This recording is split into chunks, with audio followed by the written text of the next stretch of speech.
Good day, ma'am and sir. My name is Marilyn T. Macapalag.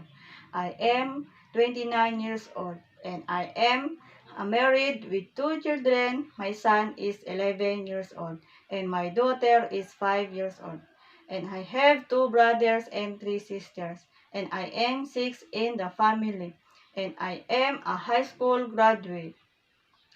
I had experience working as domestic helper here in the Philippines for 3 years.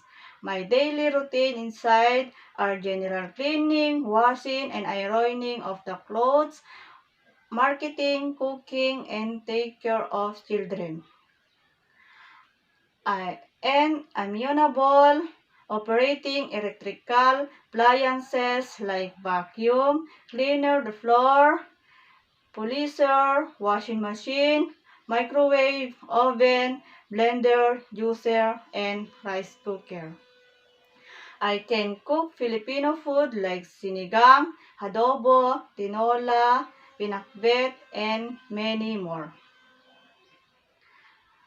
I am honest and responsible and hardworking. I promise to take good care of your children in your house.